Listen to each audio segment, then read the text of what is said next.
चुनाव आयोग की ओर से दिल्ली विधानसभा चुनाव की तारीख का ऐलान हो गया है। 5 फरवरी को दिल्ली में वोट डाले जाएंगे, तो वहीं 8 फरवरी को इन चुनाव का रिजल्ट आएगा।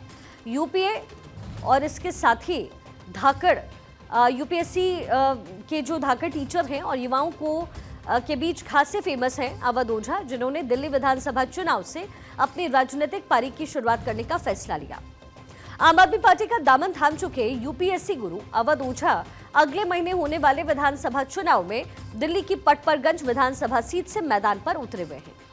लेकिन राजनीतिक पारी शुरू होने से पहले ही अवध ओझा के लिए मुश्किलें खड़ी हो गई। यहां तक कि उनके नामांकन रद्द होने तक की नौबत अब आ चुकी है। दरअसल अवध ओझा का वोट ग्रेटर नोएडा में है, जिसे उन्होंने दिल्ली में ट्रांसफर करवाने के लिए 7 जनवरी को फॉर्म 8 भर करके जमा किया।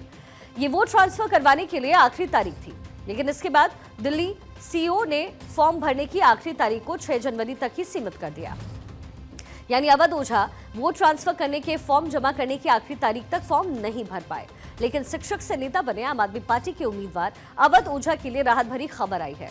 अवध ओझा का वोट दिल्ली ट्रांसफर होगा और इस मुद्दे को लेकर के आम आदमी पार्टी मुखिया अरविंद केजरीवाल ने चुनाव आयोग से मुलाकात की।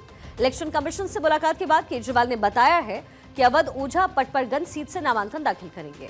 उनका नाम ग्रेटर नोएडा से दिल्ली ट्रांसफर होगा और इसके लिए अरविंद केजरीवाल ने चुनाव आयोग का धन्यवाद दिया है। अभी हम लोग चुनाव आयोग से मिलके आ रहे हैं।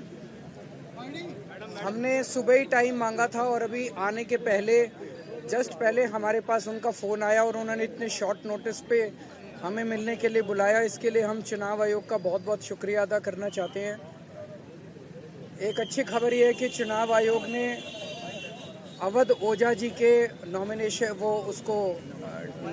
वोटर को शिफ्ट करने के आदेश दे दिए हैं और उनका वोट बन जाएगा दिल्ली में और वो अपना नॉमिनेशन फाइल कर पाएंगे। इसके लिए भी मैं चुनाव आयोग का बहुत बहुत शुक्रिया अदा करना चाहता हूँ। अरविंद केजरीवाल के साथ पंजाब के सीएम भगवंत मान, दिल्ली की सीएम आतिशी, पार्टी के सांसद संजय सिंह और राघव चड्ढा चुनाव आयोग के दफ्तर आज पहुंचे। अवध ओझा ने कहा है कि समस्या सिर्फ इतनी थी कि उन्होंने 7 तारीख की डेट को रिवर्ट करके 6 कर दिया। अब उन्होंने उसे वापस ले लिया है, एकदम संतुष्ट है। 15 जनवरी को मैं नामांकन दाखिल करूंगा। कल मुझे मेरा वोटर कार्ड मिलेगा और मैं परसों नामांकन भरने वाला हूं।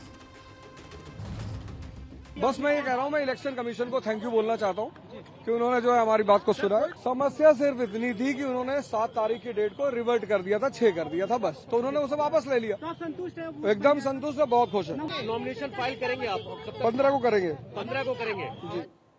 वहीं अरविंद केजरीवाल ने कहा, अच्छी खबर है कि चुनाव आयोग ने अवध ओझा का वोट शिफ्ट करने के आदेश दे दिए हैं। उनका वोट दिल्ली में बन जाएगा और वो अपना नॉमिनेशन फाइल कर पाएंगे। एक उम्मीदवार के लिए विधानसभा चुनाव लड़ने की शर्तें क्या होती है, जरा आपको ये भी डिटेल में बताते हैं। विधानसभा चुनाव लड़ने की शर्तें कौन कौन सी हैं? उम्मीदवार भारत का नागरिक हो, जिस राज्य से चुनाव लड़े वहां का वोटर हो, राज्य के किसी भी निर्वाचन क्षेत्र की वोटर लिस्ट में हो और अन्य राज्य का वोटर दूसरे राज्य से चुनाव नहीं लड़ सकता है। आपको बता दें, दिल्ली की पटपरगंज विधानसभा सीट से आम आदमी पार्टी के उम्मीदवार अवध ओझा के पास दिल्ली का वोटर आई कार्ड नहीं है। अवध ओझा का मामला क्या है, जरा वो बताते हैं। अवध ओझा उत्तर प्रदेश के ग्रेटर नोएडा के वोटर हैं। दिल्ली की पटपरगंज से आम आदमी पार्टी के उम्मीदवार हैं। दरअसल चुनाव आयोग के नियमों के मुताबिक किसी राज्य के विधानसभा चुनाव में वही व्यक्ति बतौर प्रत्याशी अपना नामांकन भर सकता है जो कि उस राज्य का वोटर होता है। यानी एक तरीके से कहें तो वो उस राज्य में रहा हो। जैसे अगर किसी को दिल्ली में चुनाव लड़ना है तो उसके लिए उसका वोट दिल्ली में होना चाहिए। अगर उसके पास उत्तर प्रदेश का वोटर कार्ड है तो उसका वोट उत्तर प्रदेश में ही होगा, तो फिर वो दिल्ली में चुनाव नहीं लड़ पाएगा। आप नेता ने पूरे मामले को प्रमुखता से उठाया। केजरीवाल ने चुनाव आयोग के सामने अपनी पूरी बात रखी और अब केजरीवाल ने बताया है कि अवध ओझा का वोट दिल्ली ट्रांसफर होगा और पटपरगंज सीट से वो नामांकन फाइल कर पाएंगे।